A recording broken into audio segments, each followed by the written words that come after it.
ये बेचारी कहाँ जाएगी? इतनी चिंता है तो पूरे परिवार का गांव निकाला कर देते हैं। बेचारे पूरे बसे बसाए परिवार को गांव छोड़ना पड़ता है। चाहे जो हो, अगर बेटियों को कंट्रोल नहीं कर सकते तो गांव में रहने का कोई मतलब नहीं है। यहाँ औरतों को दब कर रहना होगा। कोई भी अपने हिसाब से कुछ नहीं कर सकता, सब ईश्वर की मर्जी से ही होगा। तभी गांव का एक आदमी दौड़ा दौड़ा आता है। सरपंच साहब, जमींदार साहब, वो कालिया है ना, उसकी बेटी पढ़ने के लिए शहर जा रही है। अच्छा, ये कब हो गया? और कालिया की हिम्मत कैसे हो गई ऐसा करने की? लेकर आओ उसे और उसकी बेटी को। बस फिर क्या था, हाजिर हो जाते हैं कालिया और उसकी बेटी सरपंच के सामने। और कालिया, ये क्या सुनने में आ रहा है? बेटी को इंजीनियर बना रहा है तू? और ये बता, गांव में तो स्कूल नहीं है, फिर कहां से इतनी क्लास पास कर गई तेरी बेटी?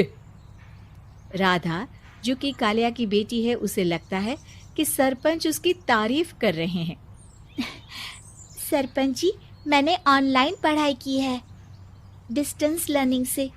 सभी में मैंने अच्छे नंबर पाए हैं, जिसे देखते हुए शहर की इंजीनियरिंग कॉलेज में मुझे स्कॉलरशिप मिली है।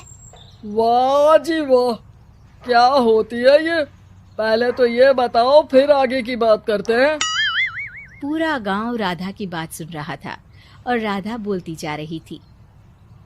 तो ऐसे मैं फ्री में एक अच्छी शिक्षा लेकर गांव में जो कुछ परेशानियां हैं, जैसे बिजली, पानी और इंटरनेट जैसी समस्याओं के लिए काम करूंगी। मैं गांव को शहर से जोड़ने के लिए पुल का निर्माण करवाने का प्रस्ताव रखूंगी। मुझे पूरी उम्मीद है कि जल्द ही हमारा गांव भी तरक्की की राह पर चल पड़ेगा। राधा की बात सुनकर सारे गांव वाले ताली बजाने लगते हैं। सरपंच को समझ नहीं आता कि वो क्या करे।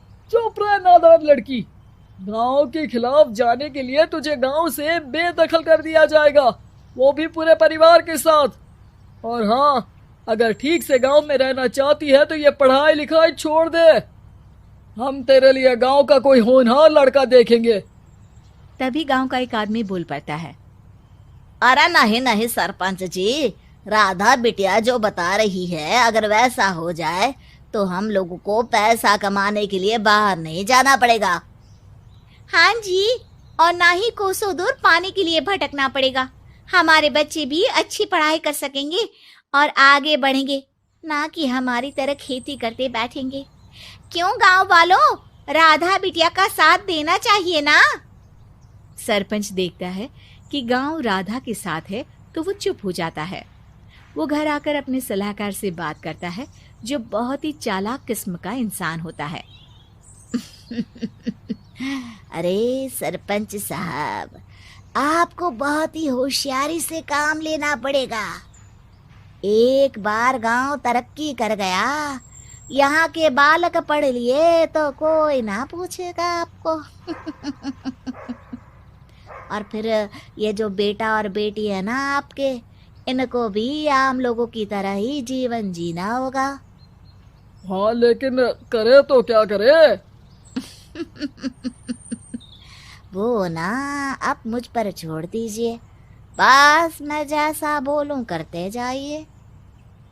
अगले रोज सुबह जब गांव वाले सोकर उठते हैं तो राधा के घर के बाहर और साथ ही वो लोग जिन्होंने राधा का सपोर्ट किया था, उनके घर के आगे लाल रंग से कल आऊंगी लिखा होता है।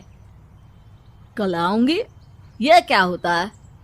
अरे यह तो खून से लिखा है, लगता है कोई भूत प्रेत या चुड़ैल का साया है। चलो सरपंच जी के पास चलते हैं। सभी सरपंच के पास जाकर उसे सारी बात बताते हैं। और ये तो बड़ी मुश्किल की बात है। चलो, मैं एक बाबा को जानता हूँ, उन्हें बुला लेता हूँ। सरपंच बाबा को लेकर गांव के घर के बाहर जाता है। ओहो, तो ये वो चुड़ैल है जो उन लोगों को निशाना बनाते हैं जो गांव को बदलने का सपना देखते हैं। वो गांव को ऐसे ही संपन्न देखना चाहती है, वो नहीं चाहती कि कोई बाहरी यहाँ का कायाकल्प करे। क्या तुम लोगों में से किसी ने गांव को बदलने की सोच रखी है? तभी राधा की माँ रोते रोते आती है। मेरी राधा घर से गायब हो गई है। अरे कोई तो बचाओ, मेरी बच्ची कहाँ गई?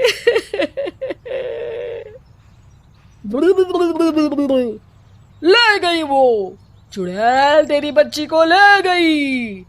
अब वो उसे श्रापित करके छोड़ेगी, उस पर चुड़ैल का साया हो जाएगा। तभी बुरी सी हालत में राधा भी वहां आ जाती है। उसके बाल चुड़ैल की तरह फैले होते हैं और कपड़ों में खून लगा होता है। सभी राधा को देखकर डर जाते हैं। माँ, पता नहीं मुझे कौन उठा कर ले गया था। अरे दूर दूर हो जा चुड़ैल, अब हम लोग इस गांव में नहीं रुकेंगे। अरे कैसे बातें कर रहे हैं आप? कल तो आप मेरे भरोसे गांव का हुलिया बदलने, अपने बच्चों को पढ़ाने और तरक्की उन्नति की बात कर रहे थे, तो आज क्या हो गया आपको? ये फिर तुम लोगों को बहकाएगी। ये चुड़ैल गांव में आ चुकी है, ऐसे ही ये तुम्हारे घर के बच्चों को भी ले जाएगी। गांव वाले राधा को गांव से बाहर निकाल देते हैं। उसके माँ बाप रोते रहते हैं, लेकिन गांव वाले नहीं मानते।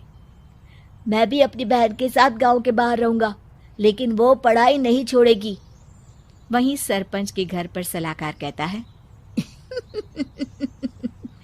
देखा, सांप भी मर गया और लाठी भी नहीं टूटी। लेकिन अगले ही दिन सरपंच के घर के बाहर भी वही शब्द लिखे होते हैं। और फिर सरपंच की बीवी कहती है, हमारी बेटी को किसी ने अगवा कर लिया है। तभी राधा का भाई वहां आ जाता है। अरे गांव वालों, मैंने सरपंच जी की बेटी को देखा था। वो चुड़ैल उसे उठाकर ले जा रही थी। अरे क्या मजाक कर रहे हो? नहीं नहीं सरपंच जी, आप नहीं जानते। वो चुड़ैल अब आपकी बेटी में आ जाएगी, जैसे राधा के अंदर आ गई थी। तभी सरपंच की बेटी वैसी ही हालत में वहां आती है जैसे राधा आई थी। पापा, पता नहीं कैसे मैं गायब हो गई थी। चुड़ैल, इसके अंदर भी चुड़ैल का साया है, मारो इसे। अरे नहीं नहीं, इसे भी राधा के पास गांव के बाहर ही भेज दो। अरे चुप रहो, मेरी बेटी कहीं नहीं जाएगी और चुड़ैल वुड़ैल कुछ नहीं होता है। अरे कैसे बात कर रहे हो सरपंच जी? आप तो बोल रहे थे कि आपका फैसला भगवान का ज्ञान होता है, तो अपने पर बात आई तो अब आप ऐसे बोल रहे हैं। अरे ना ना ना, आपको अपनी बेटी को त्यागना ही होगा। अरे बुलाओ बाबा को। राधा का भाई बाबा को ले आता है, जिसे अब गांव वालों के डर के कारण सच बोलना पड़ता है। मैं कोई बाबा नहीं हूँ, मैं तो मोची था। ये सलाहकार महोदय ने मुझे कहा था एक्टिंग करने को। अब वो मुझे पैसे देने वाले हैं। अब मुझे माफ कर दो। गलती हो गई, मुझे माफ कर दो। तभी वहां राधा आ जाती है। देखा सरपंच जी, जब गांव के बच्चे साक्षर होंगे तो आप जैसे लोगों की चालाकी नहीं चलेगी।